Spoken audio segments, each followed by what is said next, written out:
Today in our service, we're celebrating all of our seniors. And I hope that the message that I have selected today and put together will help you in that next chapter. And not only our seniors, but everyone who listens to the message today. Good luck, and God bless all of you.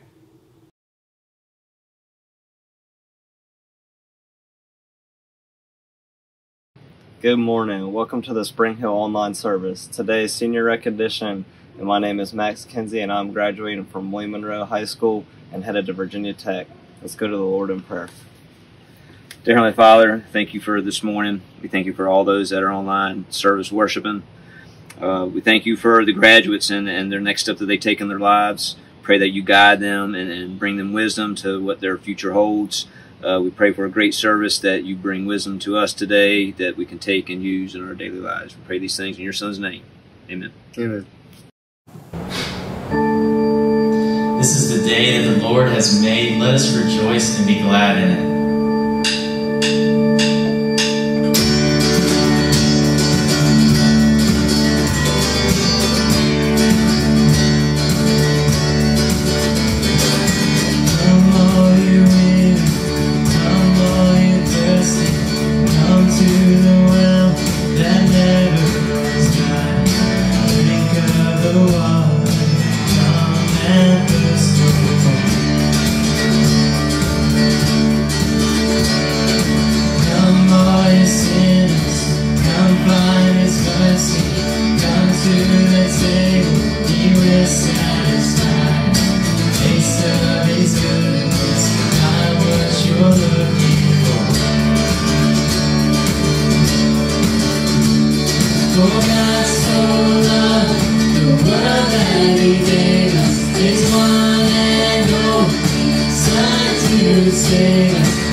Jesus is waiting. God so loved the world.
stop working. You never stop working. Even when I don't see it, you're working. Even when I don't feel it, you're working. You never stop working. You never stop working. Waymaker, miracle worker, promise keeper, light in the darkness, my God, that is who you are. You are waymaker, miracle worker, promise keeper, light in the darkness, my God, that is who you are. Oh, that is who you are. That is who you are. That is who you are. That is who you are.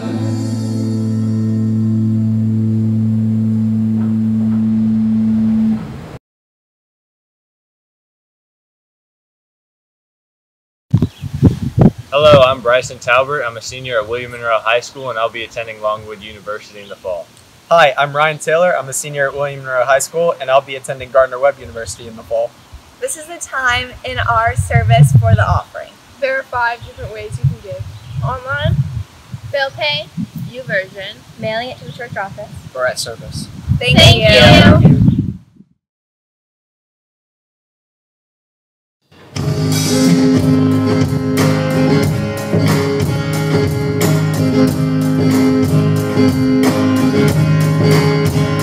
Through every battle, through every heartbreak, through every circumstance, I believe that you are my fortress, you are my portion, you are my hiding place.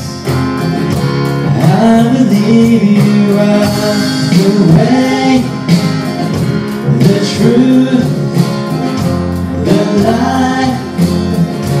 I believe you are the way, the truth, the light. I believe through every blessing, through every promise, through every breath I take. I believe that you are provider, you are protector, you are the one I love. I believe you are the way, the truth, the light. I believe you are the way, the truth, the light. I believe you are.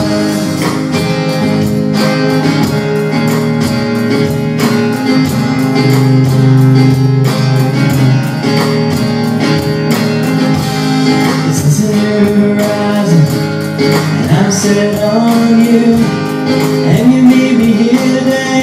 The mercies that I knew, all my fears and doubts, they can all come true, because they can't stay long when I'm here with you. It's a new horizon, and I'm set on you, and you meet me here today. With mercies that I knew, oh yeah.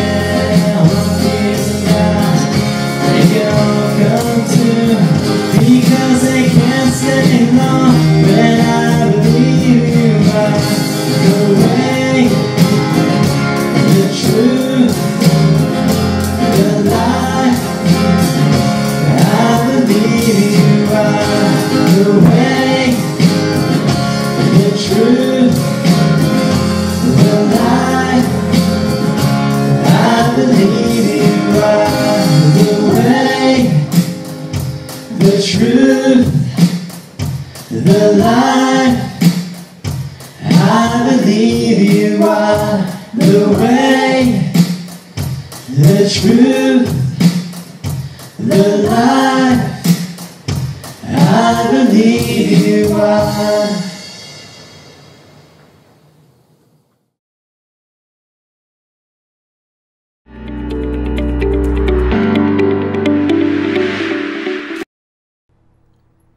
morning, everybody. Today's message is from Romans about clinging to what is good. And that word cling, I think, is especially important. Clinging just doesn't sound the same as hold on to or stay close to. It sounds like something more. And I was trying to think of a way to demonstrate that. So I got out my cling wrap. Most of you probably just call it plastic wrap, but you can see on the box it very clearly is labeled cling wrap. And so I take some cling wrap and I stretch it over a bowl full of something. My bowl is full of trail mix. But if you look at the cling wrap, I'm going to hold the bowl, not the wrap, except for that one spot right where my finger is. It's pretty secure. It holds things really strongly. Does everything work that well? Is everything the same sort of security? Well, I have a paper towel here. I think you can probably guess. If I do the same thing and hold on to one little piece of the paper towel as I tip it over, it's definitely not the same kind of security. But what about like aluminum foil? There's something else, right? So if I take the aluminum foil and I put that over the top, and I'm smoothing it down, same way I did my cling wrap, and I hold just one little spot of it in the bowl, it does pretty good, but I don't know if you can tell. The more I shake it, the more stuff is starting to dribble out. So the foil doesn't work quite as well either. There's something special about that word cling. It's like Velcro, and I really liked that idea. I have some Velcro right here as part of this sign that goes on my door. The Velcro is here holding on the pretty little flowers. In the winter it can hold on a Christmas tree or something else. But you can see it's a pretty big piece, and it's wood. And it goes outside where there's wind and rain and all kinds of things going on. And just that tiny piece of Velcro is enough to hold it together in all kinds of conditions. And that's the kind of bond God wants us to have with Him and with things that are good. The other thing that I think you might notice about Velcro, if you've ever had a chance to play any, and I wish we were together because I pass it around so you could feel, is Velcro has two different sides. It has one side that feels kind of rough and hard, and one side that feels really soft and plushy. And they don't stick together if you don't have one of each side. Also, other things are not going to stick to Velcro the way they would to tape or glue, because Velcro needs that soft, flexible side and that harder, sticky side. Just like a good bond between you and God has God's soft, welcoming mercy, the part of Him that sent His Son to die just to rescue us. And we have our side, our spiky, not always perfect, not as soft and flexible as God. But the two of them together mesh perfectly and make a bond that can't be broken unless we choose to do it. The other thing I like about Velcro is an analogy for our bond to God, is that even if we choose to separate them, unlike tape, which gets not sticky after a while, or glue, which won't work after it's set, our bond with God is always there to come back to if we sincerely reapproach Him and line ourselves up with Him. The bond is always there. And it's just as strong the first time as it was the 15th time as it was the first. Sorry about that. So my challenge for you this week is to think about whether or not you're really clinging to what's good, or you're just kind of hanging around near what's good. Are you really clinging to God and making sure that the bond you have with Him is tight and lined up with Him? Or maybe not so much. If it's not so much, that's okay. None of us are perfect, and it happens over our lives. You can always reattach to God by realigning yourself with Him and letting Him receive you. As spiky and scratchy and imperfect as you are, you'll always be a perfect fit with him. Have a great week, everybody.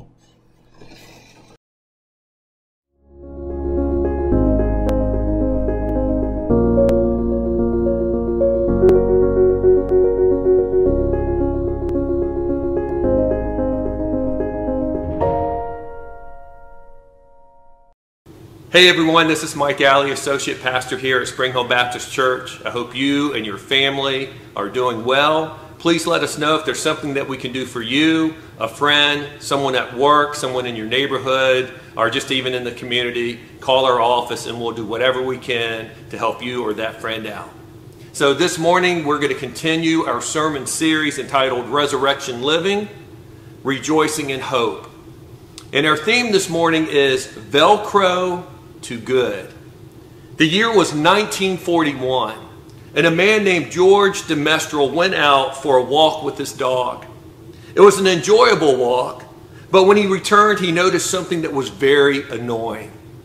He had burrs, B-U-R-R-S, from some plants all over his coat and stuck into his dog's fur. He slowly but surely pulled them out of his dog's fur and off of his coat, grumbling as he did so. George DeMestrel was an engineer in Switzerland, and his mind started processing. What is going on with these little round burrs? Why are they so hard to get off? He put one of them under his microscope and was fascinated when he saw that these burrs were covered in little sticks that had hooks on the end of them. When they came into contact with this dog's fur in his coat, he realized why they stuck.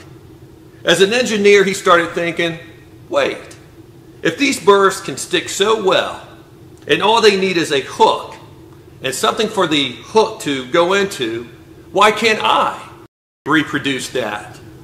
His brain just started working, and working, and working.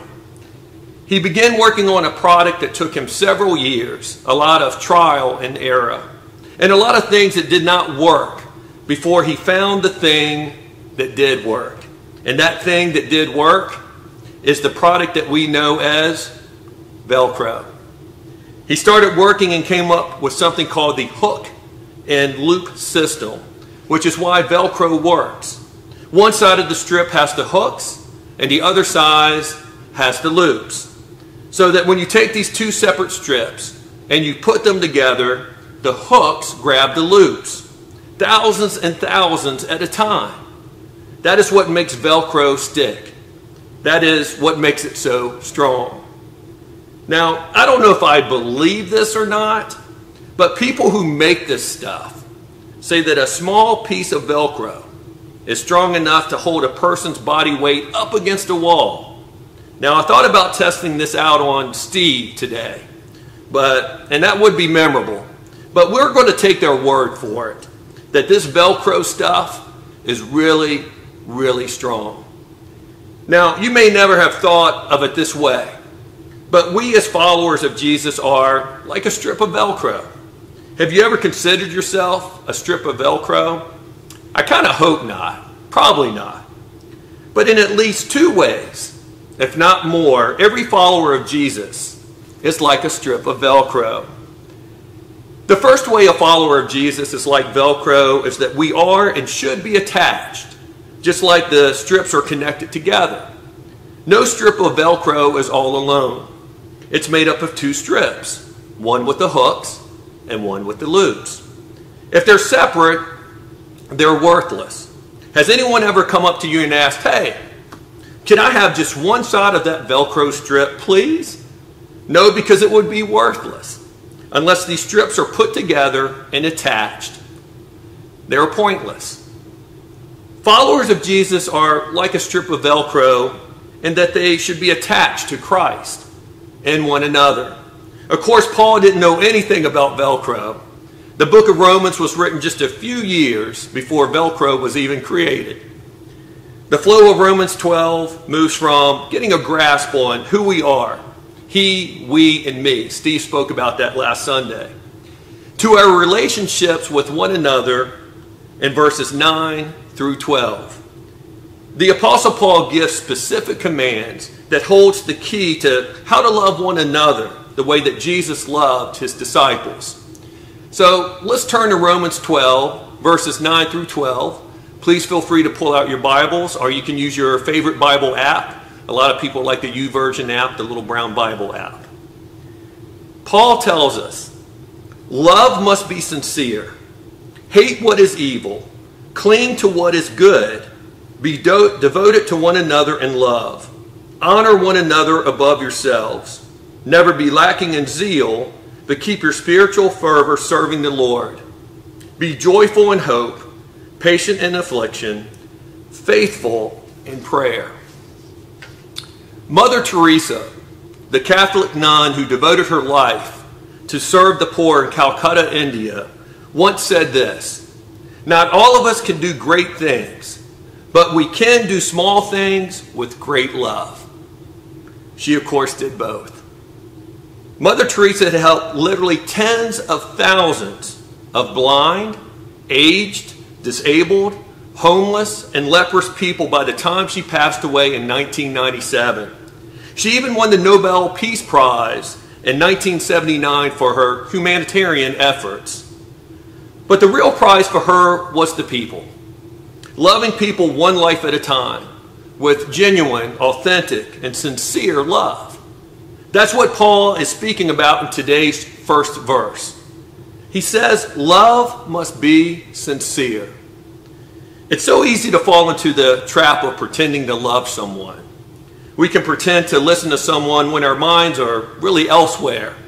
We can pretend to pray for someone when in reality we never do. We can pretend to care for someone and yet we don't really reach out to them. We can pretend to be moved by the suffering we see on TV, but quickly forget within seconds of switching it off. The Greek word Paul uses for love is agape, a selfless, servant-hearted, and sacrificial love. This way of loving is how God loves us, evidenced by the cross. This form of love is a verb. It's a doing kind of love. It's active, not passive.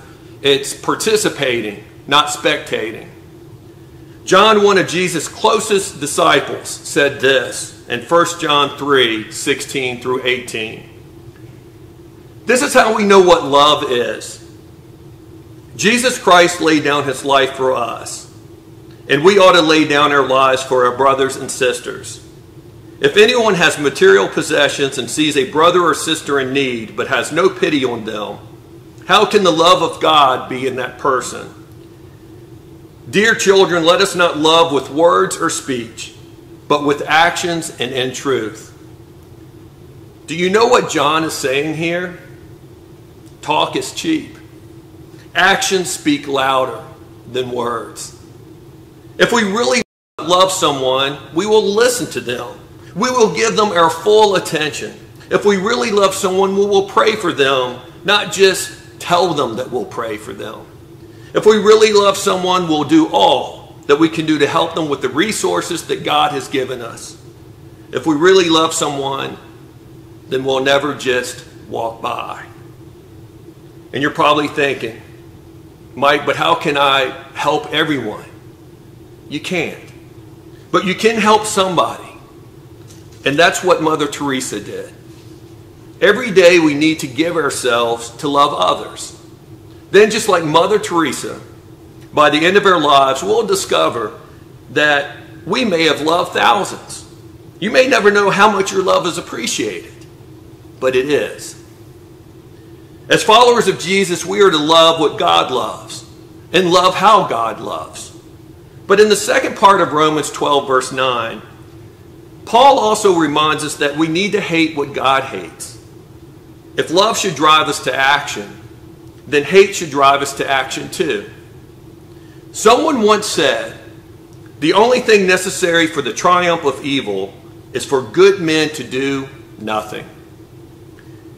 You don't need to look too far today to realize that there's a lot of evil and suffering in this world. There are wars raging across the earth. Millions of people die every year from starvation, despite the fact there's enough food to feed everyone. Tens of thousands of diseased children die every day, even though cheap medication could have saved their lives. And according to the International Labor Organization, over 40 million people are victims of modern slavery. Many of these are children. There's a lot of evil in the world today. The big question is, what are we going to do about it? What are you going to do about it? Psalm 45:7 reminds us that God loves justice and hates evil. The theme of God's justice runs throughout the Bible from Genesis to Revelation.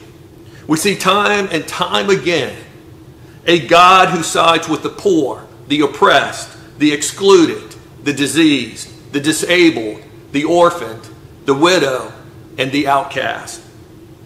God rallies passionately against injustice wherever he finds it, and he expects his people to join him in his mission to stand against the forces of evil in this world. William Wilberforce once said this: God Almighty has set before me two great objects, the suppression of the slave trade and the reformation of manners. Wilberforce believed that modeling Jesus' way of life would captivate and transform society. Me too. Paul tells us to cling to what is good in verse 9. The word he uses literally means to stick together, to attach ourselves, velcroed to goodness. But what or who is good? Jesus reminds us in Mark 10 verse 18 that no one is good except God alone. The dictionary defines goodness as being morally excellent, virtuous, upright, and honorable. And Jesus was all of this and more. Goodness poured out of Jesus in all that he said and did, and he sought to draw out and commend the good in others. Paul reminds us in Ephesians chapter 2 verse 10 that we are created in Christ Jesus to do good works. Too often Christians can come across as being angry and judgmental, spending much of their time complaining about the morality of the world and about other people. Wouldn't it be amazing if followers of Jesus were known by the goodness of their words and actions? If we were known as people of celebration, holding tightly to goodness, rather than people of condemnation?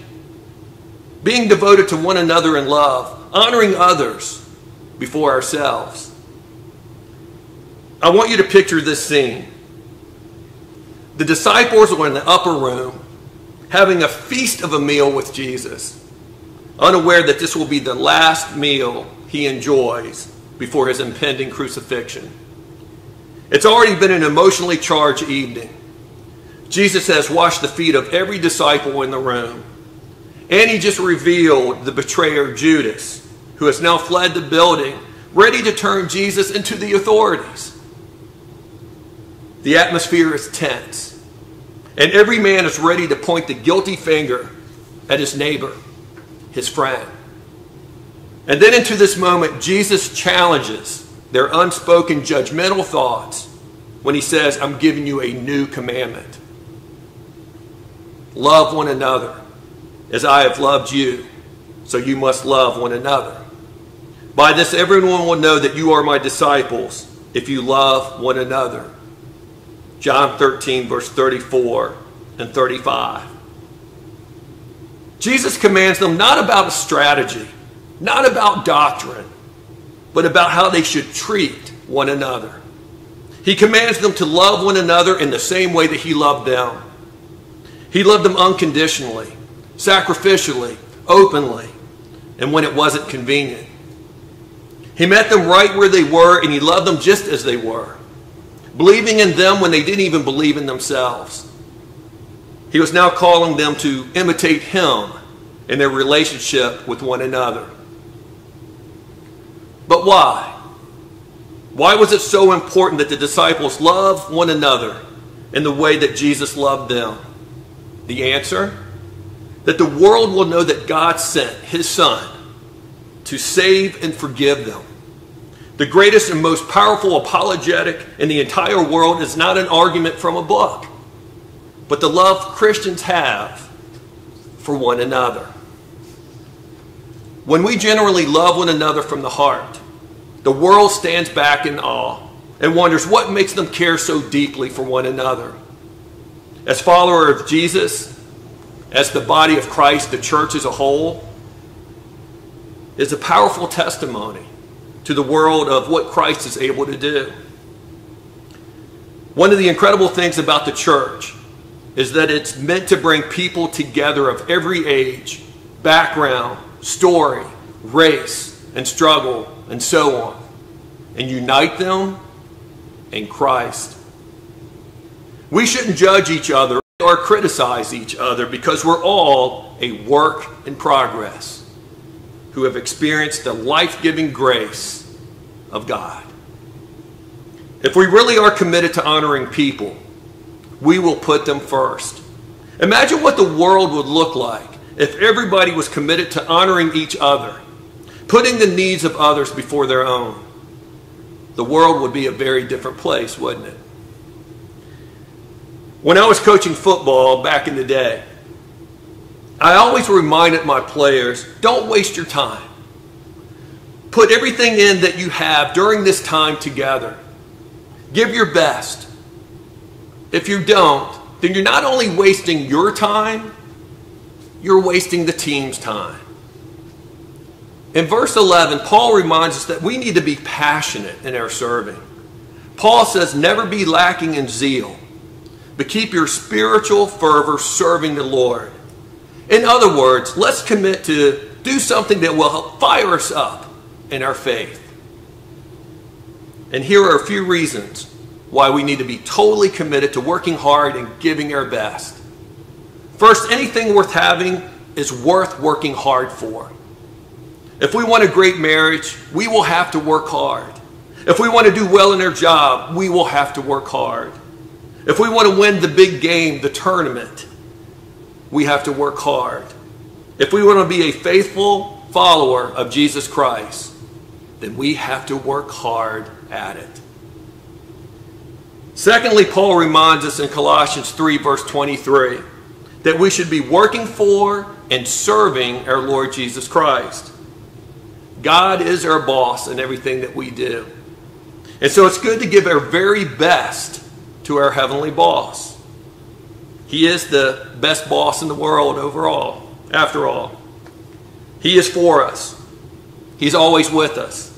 He's given us all the resources of heaven that we need. He's gracious and compassionate, slow to anger and rich in love. When we don't give our very best to whatever we do, we dishonor our boss. We dishonor God. And the final reason for giving our very best in everything we do is because this is our witness before others. Would we rather people remark that Christians are lazy, uncaring, judgmental, pointing the finger, or Christians are hardworking, serving, loving, and gracious people? Our actions will influence what people think. To some people, you might be their only example of what it means to be a Christian. So what example will you be? Are you drawing people closer to Christ? Are you pushing them further away? In verse 12, Paul continues, be joyful in hope, patient in affliction, faithful in prayer. You see, the thing that keeps us persevering, the thing that stops us from giving up when we seem like we're stuck in life, is hope. Proverbs 13:12 tells us that a lack of hope can make our heart sick. A lack of hope can be completely, emotionally crushing. So in what or in whom should we put our hope in today? For Paul, the answer was simple. Jesus Christ. Jesus is our hope. We can put our hope in God. Why? Because God promises never to leave us. Hebrews 1 verse 5. God promises to bring us through the trials of life. Hebrews 2:18. God promises that a day is coming when all suffering, sadness, sin, and death will be destroyed once and for all. Revelations 21, verse 3 and 4. Someone once said, God's promises are like the stars. The darker the night, the brighter the stars. We can rejoice today, despite whatever struggle we're facing, because in Jesus, the struggle days are numbered. We may feel like we're walking through the valley of the shadow of death, but with Jesus by our side, we can be sure that we're just passing through. And Paul challenges us here in Romans 12 to be patient in trouble. That's difficult. Paul dares to say to us, in the midst of the really painful times of suffering in life, don't give up.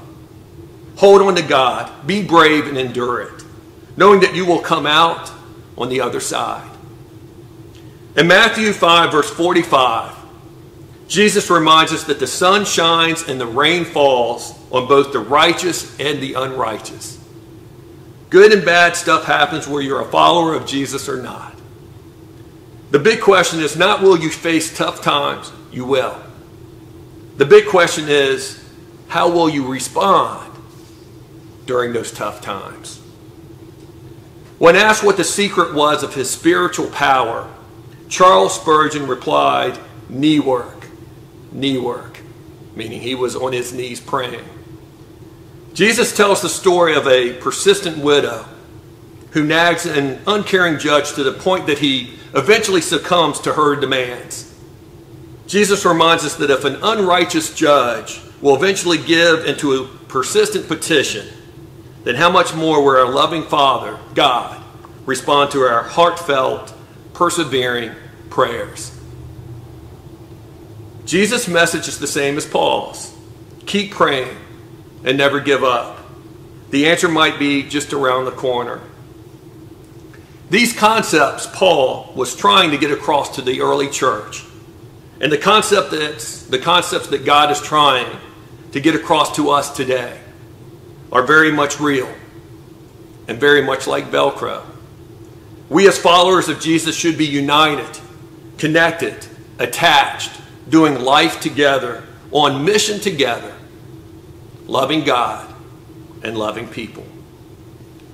On the first Sunday of each month, we like to remember what Jesus Christ did for us by serving communion. Before we serve communion this morning, would you please join me in prayer? Dear Heavenly Father, we thank you for the love that you have shown us and still show us today. We thank you for the gift of your Son, that you gave us your one and only Son as a sacrifice to us.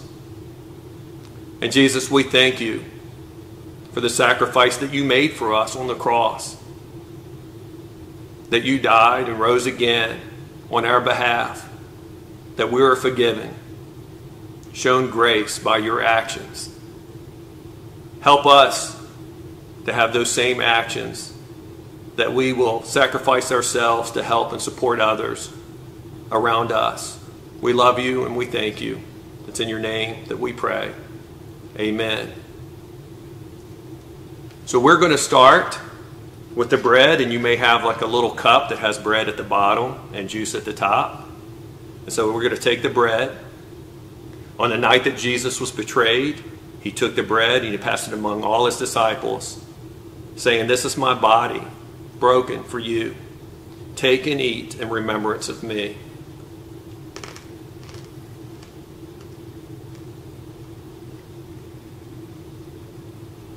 Amen. Then Jesus took the cup, and on that very same night, he passed it to all of his disciples, saying, "This is the blood of the new covenant, shed for you, shed for many. Take and drink with a grateful heart."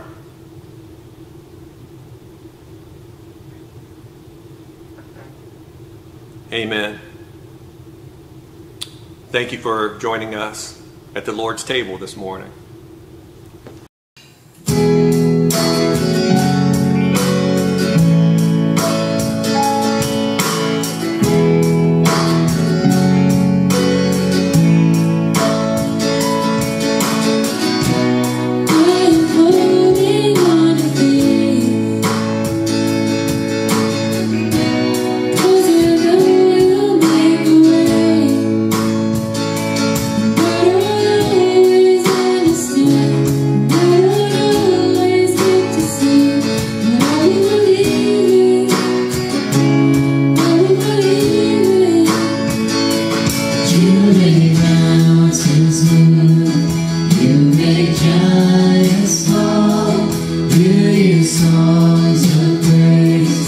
shake prison walls, and I will speak to my fear.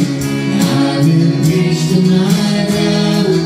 You were faithful then, you'll be faithful now.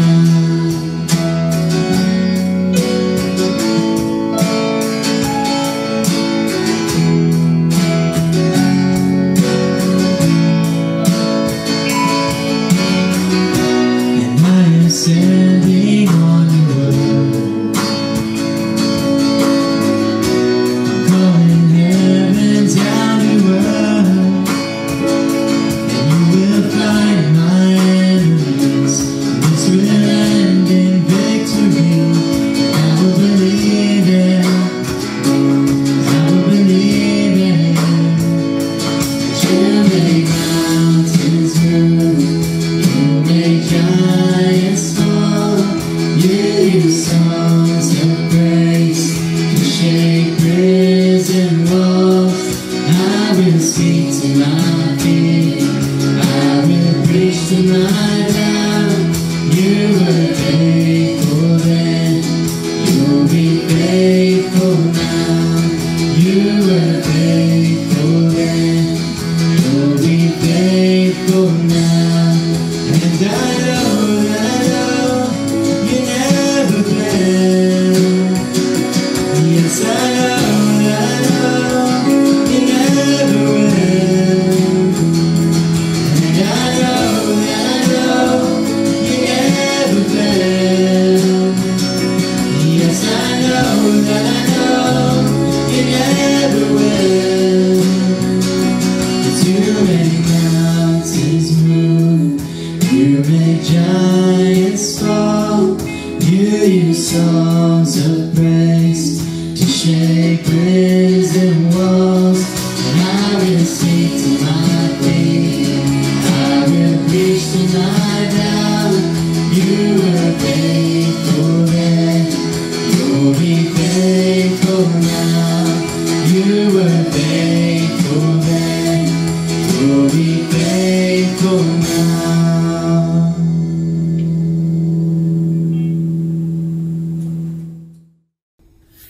Hey Spring Hill family, my name is Tori Horn and I'm a senior at William Monroe High School. This fall I will be attending Bellevue University to hopefully get my bachelor's degree in business management and leadership. I want to thank everybody that has helped me throughout school and my faith journey and just has been there for me in general from Spring Hill. You guys have been a huge part of my life ever since I was a baby, and you all are my family, so thank you. So now if you'll join me in a word of prayer. Dear God, thank you for another day on this beautiful earth. Help us all to have a great week of sharing your good news and spreading your love. Help us seniors as we enter a new stage in life, and help us to always cling to you. I pray for those hurting, grieving, sick, lost, or don't know you, Lord. Help us to shine your light and love them. Amen.